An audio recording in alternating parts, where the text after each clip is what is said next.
Assalamu алейкум, урматтуу телекөрүүчүлөр жана угармандар. Жаштар сүйлөсүн теле долбоору өзүнүн студиясында жакшы саамалык менен бүгүнкү эфирибизди баштайбыз. Аян телеканалынын негиздөөчүсү, ошол буюрса 70 жашка дагы чукулдап калды биздин атабыз. Мезгилсиз жылдар деген китебинин бет ачары. Андыктан ушул китептин тегерегинде сөз кылабыз. Биз менен аягына чейин бирге болуңуздар. Анда ушул биздин атабызды куттуктап ырчы чоорчулар келген. Бул жака Асқат жана Бекжан аткаруучу оончу биздин жигиттерибизди чакырып алсак. Ушул барыбызды тапкан ушул энелерге арнап бейиш эненин таманын алынды дейт. Баян Акматовдун жакшы энекем деген чыгармасы бар. Ошону Гүлдесте катары суналга алалыктар.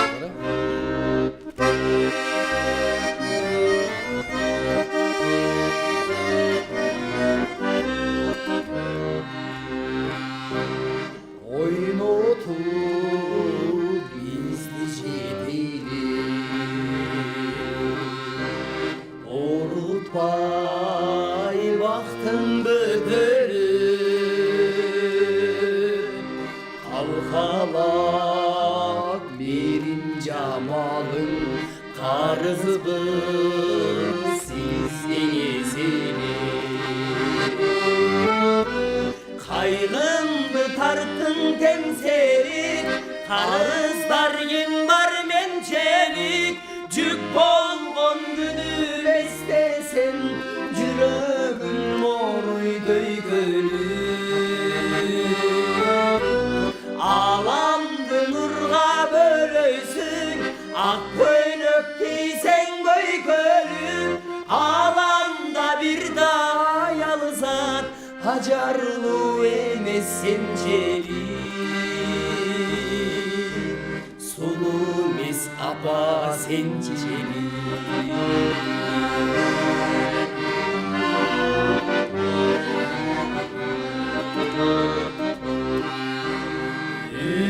Ümitin odun canlırgan,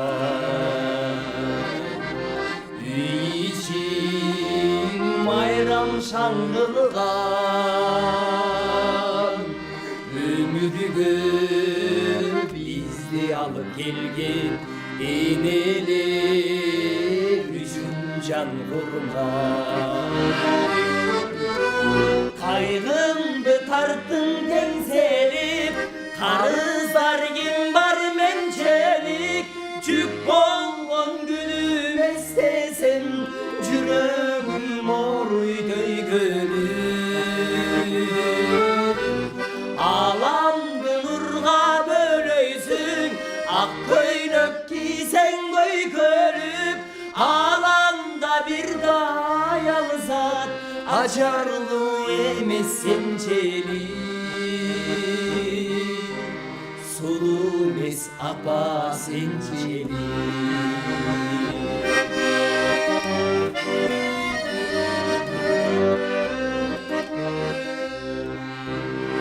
Ömürde kanca arman var, özüm var demek mayram var.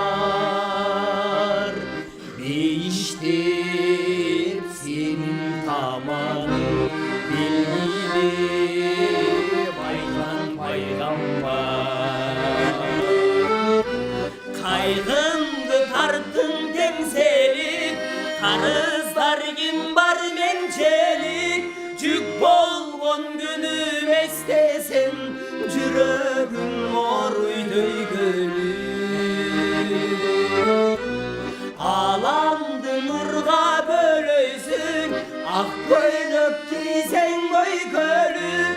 Alanda bir daha yalızat, hacarlı emesin çeli. Sulu mis apa sen çeli. Sulu mis apa sen çeli. Бали. Баракелде. Мына чыныгы талант деп Бекжанды анан Асқаттайсак болот. Мына урматтуу телекөрүүчүлөр, биз эфирибизди улайбыз. Бүгүнкү сиздер менен биз ошол китебибиздин бет ачары, ошол бүгүнкү көрсөтүүгө негизги себеп болуп аткан мезгилсиз жылдар деген китеп. Ошол анда агай сөз сизден болсун. Бул китеп канча убакытта жазылды, эмнеге аты мезгилсиз жылдар болуп калды? Анда токтолуп берсеңиз. Аян телеканалынын негиздөөчүсү Турдакын Сапарбаев атабыз. Рахмат, айланайындар. Бул жерде эми жалпы кыздар, балдар, уулдарым, кыздарым отурасыздар. Бул мезгилсиз жылдар деген өзү аты атайлап коюлду. Ошондой ыр бар. Мезгилсиз жылдар деген. Аны да мен азыр окуп берем. Андан мурун мен өзүм 70-ке чукулдап калдым. 69-тамын. Ушу силердей неберелерим бар.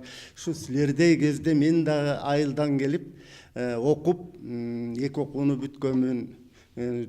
Бир топ иштерди иштеп жүрдүм.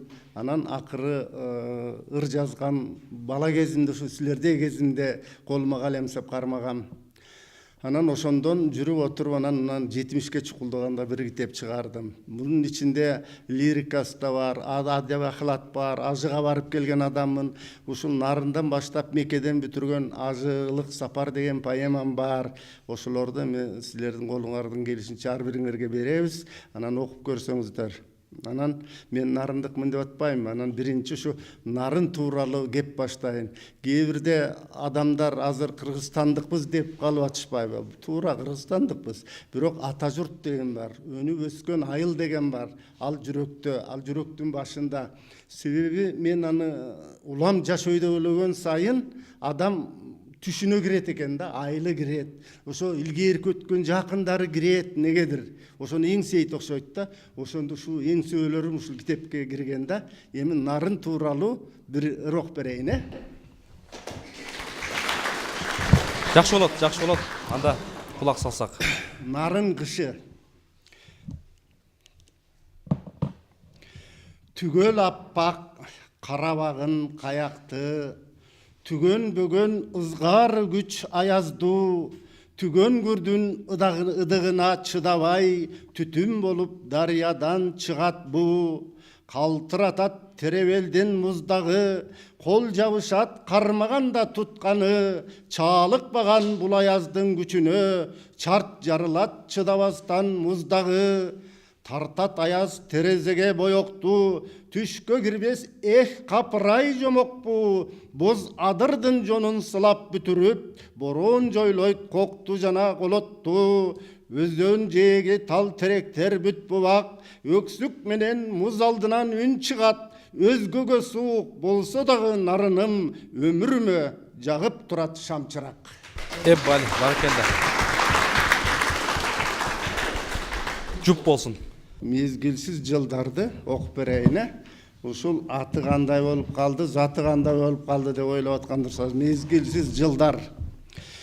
Мезгилсиз жылдар жылдыздай жанган от болуп, мелтирейт мээлеп мылтыгы турат октолуп, опосуз ушул өзүңдөн алган жалганда, ойногон колдо жүргөнүм чындык топ болуп. Мезгилсиз жылдар бөксөргөн жана чайпалган, мелжисе алып берчүүсүн кайра кайтарган, түгөнгүр турмуш кызыксың неге мынчалык, түрүүлүк өзү турарым билдим армандан. Мезгилсиз жылдар өтүнөм сенден суранам, мен кетсем кокус бүтүрбөй жолду улаган, уулду таяп кызымагын кап кийгизип, узатып койчу аларды тар жол кыядан.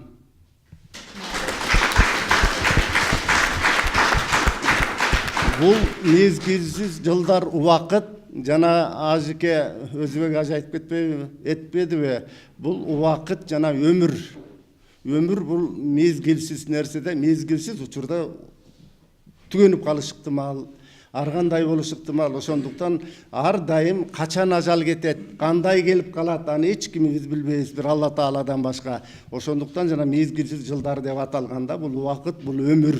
Анан экинчи бир мааниси бар. Мезгилсиз жылдар кыш, жаз, жая эмес, ушундай бир турмушта, ушундай бир жакшы өмүрдө жашасак деген нерсе бар ичинде. Баракелде, бар болуңуз. Кудайым өмүр берсин. Жакшы, анда азын улак баягы чечмелеп кирип алдык. анда жаштардын оюнусак келгиле. Силерде китептер колуңарда турат, кандай ой пикир пайда болду? Агайга балким суроолор, сунуштар же өзүңөрдүн мындай ырларыңар бар? Келгиле. Ушул 7 апрель күнү болуп өткөн окуяга караштуу мындай бир азыр жазгам. Өттү жылдар, айлар дагы кайгылуу, кан төгүлгөн, болгон дагы айрылуу. Мына бүгүн бир эскерип кетели, агалардын эмгектери тууралуу. Өлкөбүздүн өзөгүнөн байырлап, өзүмчүлдөр бийлик менен байышат. Мындан мурун болуп өткөн окуя агаларды эскерүүгө шаштырат. Чыркыраган, чындык үчүн күрөшкөн, чыгаан манас урпактары жүрүшкөн, чыркырашып эне бала артында, чынын айтсак жүрөктөрдү козгошкон. Жүрөгү ооруйт, оору баскан эч ара, келечектин камын ойлоп кыраша, кылымдарга жашай берет түбөлүк, бир эскерип тарых сымал сырдашса. Бул качан жаралды булар? Булар азыр ушул жерден жаралды. Ушул жерден. Баракелде. Баракелде. Анан бул жерде ошо агайыбыздын, ошол мен өзүм айылдашым ушул Муктар Өмүракымовдун айылынан болом. Ошо агайыбызга жазган ыр экен, ошону окуп берсем. Ыгы менен сүйлөгөн, ынтымакка үндөгөн, үмүттү таштап элиңе үлгүрбөй кеттиң дүйнөдөн. Жумушту жасап заманбап, жүргөндөн эмес жалаңдап, жигердүү кыргыз элимде жигити элең камчы сап. Кыргызы жок сени билбеген, кыргыз жок сага күйбөгөн, ажалы жеткен мезгилде аалымдар өткөн дүйнөдөн. Аздектеп адам көңүлүн, астыңда жүрдүң көбүнүн, артыңда калды адал иш, аз экен жашың өмүрүң. Агай, ушул ырдын тарыхына бир аз токтолсок, Муктар агайыбызга жазган турбайсызбы? Кандай чыгып калган? Бул мындан ошол Муктар өлөрдүн алдында Нарынга барды. Нарынга барып Замандаш партиясы тууралуу болуп, ошол азыр Замандаш партиясынын тең төрагасы, кийин төрагасы делип жүрөт бир жигит. Аты жөнүн унутуп атпаймынбы? Жеңиш жигит. Ошол мени ошол Муктар агай келди эле, барып жаштар менен жолугуп атат, бир батаңызды берип коесузбу, катышып коесузбу деп анан алып барды. Алып барса ошол жерден ушундай студенттер көп эл чогулду. Ошол жерде сүйлөшүп, анан мен батамды берип сүйлөшүп, ошондон анын сүйлөгөн сөзүнө, жүрүш турушуна, калыбеттүү жүргөнүнө ыраазы болуп калдым да. Ошондон кийин анан 2 айдан кийин каза болду деди. Кубаданчы. Анан ошондо чыккандар. Ушундай экен, 6 күндүк жалганда кээ бир адамдардын өмүрү аз. Ушундай бизге элибизге мекенге кызмат кылган инсан эле. Жаткан жер жайлуу болсун дейбиз. Анда дагы жаштарга орун берсек, келгиле кыздар. Агайды эми алдыбызга алып келип алдык. Кандай ырларынан таасир алып жатасыңарбы, же болбосо өзүңөрдүн ырларыңардан окуп бересиңерби? Мынакей биздин сынчыларыбыз олтурат. Биринчи мен саламатсызбы? Агайдын ырларын окуп, толкунданып, өзүбүзчө башка сезимдер пайда болду. Агайдын ырлары жалаң ынтымакка чакырган, адамга дем күч бере турган ырлар экен, жаштарга таасир бере турган. Мен өзүм ырынан окуйм биринчи. Балдардын телевизордон балдардын ыйлаганын көрүп, жетим балдарды көргөндө аябай толкунданып отуруп ыр жазган болчумун ошолорго карап. Балапан кезден таштаган, боздотуп жанды ыйлаткан, деги кандай энесиң балдар үйүнө таштаган. Көзүмдөн жашым куйлат, ойлосом балдар ыйларын, көчөгө күндө көз багып, ата энесин сураган. Балаң байкуш ал жерде, мээримге абдан суусаган, түнү бою уктабай, энекем деп ыйлаган. Таштабай балаң бул жерге, мээримге бөлөр сен элең, бирок сен кеттиң карабай, жетимбек атка кондурупту. Агайды карап отуруп дагы бир сап ыр жазып койдум, тартсам. Агайым жазат ырларын, куюлтуп сөздүн каймагын. Окусаң агай ырларын, жашагың келет, жашагың. Баркелде. Чоң рахмат. Ушундай ырларда дем берсе керек, агай. Ык шык берип, Кудай буйрса, мен ойлойм, мен бул баягы китеп жаңы эле чыкты, басмаканадан буйрса дагы бир нече китептерди жазат деген агайыбыз тынбайт. Дагы жаштар келгиле. Саламатсызбы агай. Биринчиден негизи чыгармачыл адамдар аябай жүрөгү назик, бир башкача, башка дүйнөдөн келген адамдай сезилет да. Анан мен сизге бере турган суроом, бул чыгармачыл адамдар аябай таарынчаак келет да. Сиздин бирөөгө таарынган күнүңүз болду беле? Жана кандай таарындыңыз эле? Ошол жөнүндө айтып бересизби? Таарынсаңыз канча күн таарынасыз? Сөзсүз агай, жооп. Негизи адам бул төрөлгөндөн баштап турмушуна ар кандай учурда кээде туура сөз угат, кээде туура эмес сөз угат, таарынбай койбойт. Мен жашыраак кезде силердей кезде көп эле таарынып, көп эле таарынычтар болгон да. Андан кийин анан жаш өтөт, улам салмактап акылга саласың, мүнөзүң да калыптанат. Өзгөчө мен ислам динин толук түшүнүп, толук кабыл алгандан кийин таарыныч дегенди унуткарып койдум да. Эми таарынбаймын. Себеби адам исламда айтат, өзүңөр деле билесиңер, мүмкүн хиджаб кийген кыздар отурат. Бул сабырдуулук менен кечиримдүүлүк деген маселе, бул эң чоң маселе да. Эгерде кимде сабырдуулук менен кечиримдүүлүк болсо, жанагы машкар майданында өзүңдүн күнөөң менен сообуңду таразага салып атканда ошол экөө тиги соопко өзү эле сураксыз барып кирет экен да. Демек бул өтө зор нерсе да. Анан ошо тууралуу менин бир ырым бар эле, ошону азыр карап окуп берсем, анан силер түшүнүп калат элеңер да. Ошону. Кыргызда жакшы сөз бар. Чуу деген атка дем берет дейт. Аңсардай мынакей биздин келечекти жүрөгү менен, көзү менен туя билген жаштарыбыз олтурат. Ырлары өтө арбын. Ошондой болсо дагы мынакей агай тапты. Мына кызым мындай деген жерим бар да.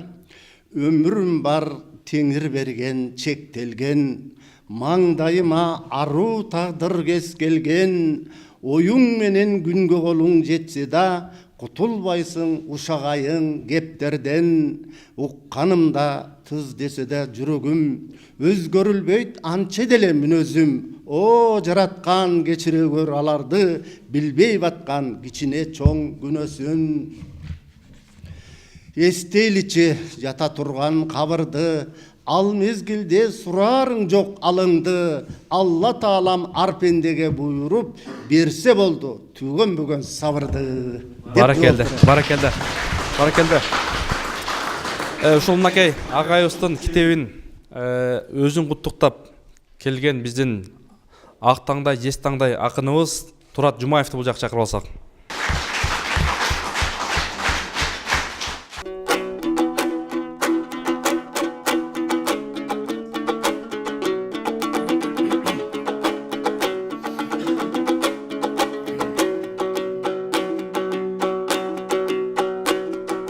Assalomu aleykum, amandashıp alayın atadan kalgan narık menen. Amansın arvı dep suraymanda boğun ak kalpak kırgız kalık menen. Uçuraşıp baştayın oşon uludan kalgan narık menen, ulutum kırgız kalık menen. Mına şarı çıksan akın jamağın, anda şangdan tatayıl kalanı. Kuruş çıksan akın jamağı, bugün kuvan tata balanı. Terimege jamağı aylansa, bugün terimetsin tonu talanı. Ağayın elgen rayı tuğumunan avaltan akın talavı. Tasında vemgek kılvagan tarıktan orun alavı. Emgegin anık bol boson elesinde kalavı. Kuttuktap gelip turgançak bugün turuda kunday avamı. Kağılayın avake bugün mezgilsiz yılдар жақшы dep mınan kitebin baştap jatıpsız. Bomunçan eldi çoğultup karaçı gen kiteptin açıpsız. Bul kiteptin çıkkança 70 yıldı basıpsız. Кыргыздан ашып ал тургай кең Мединаны басыпсыз, Меккени бирге басыпсыз, ал жактан кайтып карачы, зыярат кылып кайтыпсыз. 70 жашка чыкканча ушунчаң элге бөпөлдөп, канчалаган жүктөрдү көтөрүп басып бара жатасыз. Эчен деген тилектен айтып бара жатасыз. Өткөрүп талай мезгилсиз өткөн жырдалды, көрдүңүз эчен кырдалды.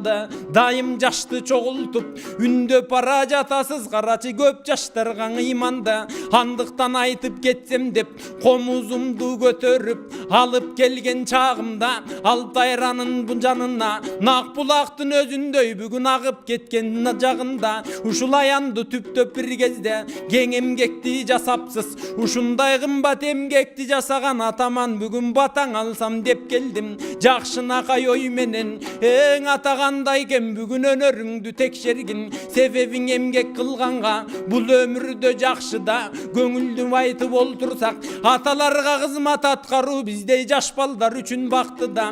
Кагылайын атаке, 10 жашыңда кымбаттап оролуп жүрдүң оюнга. 20 жашка келгенде жүрдүңүз кең нарындын боюнда. 30 жашка барганда андан уул кызың болду коюнда. 40 жашына барганда кыраандар менен алыштың. 50 жашка чыкканда жарты кылым карыттың. Мынан 60ка чыкканда андадан үстүндө жүрдүң намыстын. 70ке барганда карачы мезгилсиз жылдар деп айтып мына китебиңди чыгардың. 80ге жашың барганда дагы китеп чыгарып андадан ата кубаңгын. 90го жашың барганда буюрса чөбөрөңдү жетеле. 100гө жашың барганда ошондо момунчаң элди чогултуп дагы эле балдарыңа эркеле. Ошол менин тилегим, тилөөнүн жайын билемин.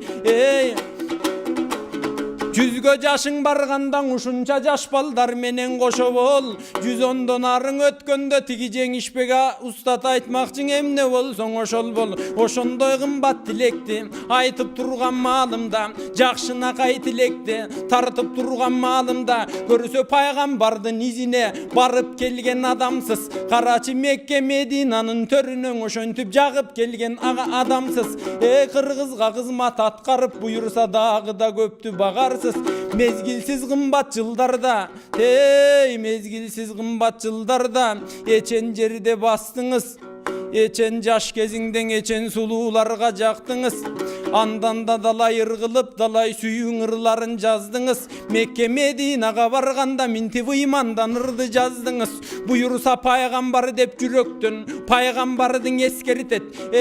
Куран аяттарынан карачы далай сүрөлөрдүн эскертет. Ушундай кымбат ой менен буюрса балдарга өрнөк болор жаш жасап басып бара жатасыз. Жакшынакай ой менен ушунча балдар чогулдуң, эмнеге капасыз? Эме кагылайын атаке, бизге да көңүл бөлүңүз. Дагыдан эргүү көп алып эргиңиз дагы өнүңүз. Ардактың аксакал атам өзүңсүз. Канакей биздей жаш балдарга андан алакан жайып барына бүгүн ак дилден бата бериңиз. Бали. Урматтуу телекөрүүчүлөр, биз сиздер менен бүгүн ушул бизге бөлүнгөн убакытта мезгилсиз жылдар деген темада сүйлөшүп баарлашып жатабыз. Андыктан бул берүүнү жекшемби саат 8:00 көрсөңүздөр болот. Биз менен аянда кала бериңиздер.